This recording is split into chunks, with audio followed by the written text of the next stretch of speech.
do khasiate do khasino de wajija mauton khala ya mon didi wano de khala ado kwesi sama lo bana tite sinfie gbatela ko zinwe dade wa kwa bado akunza gba me fifosi la ihola wonu nde ba no ko de mama vanva no se de gbe meton minando Marc 16 verset 6 et minando donc peut voir cadeau nous yedo mais m'a dit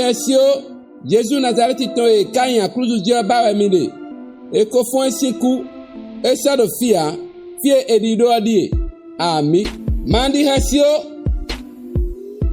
do khasiano de wajija mauton khla amonu ndidi wano de khla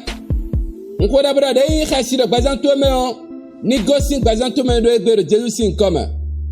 afon uno ba nwe jroe do ko nwe mi de dion asana ba ndere vome lo bana ba ko ado Jésus sin comme ando akuno ndo panwe lo ba yigbe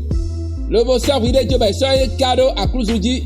do wa mi ton la sitama do va mi ton la sitama do azo mi ton la sitama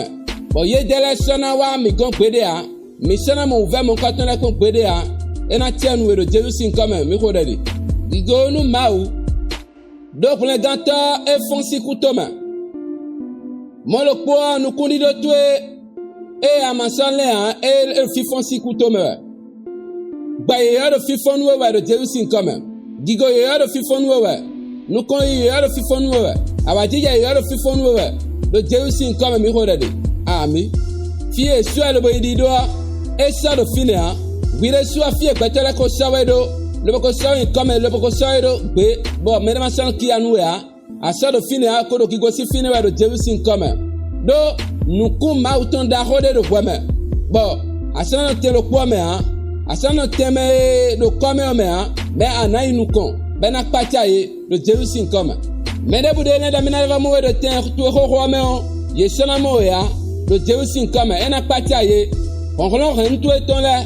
ta to peton ano to peton ya ye chasin pe le bodo etea do alo teme yo de iwa jindo Jésus sin comme fie adeo kabe fie zewe do ando fi mo koton ko gopo nu jiu mauton ko le bodo di dewe siwe do Jésus sin comme jamie mauton e de teme di anu adi ba do tenda ho me ye ado ni no me da ho de me biwe ado ki go da ho de me biwe chite do fie ko zewe do teme ne sentu ya chite le bo inukon chite le bo glada do Jésus sin comme commentez par je suis élevé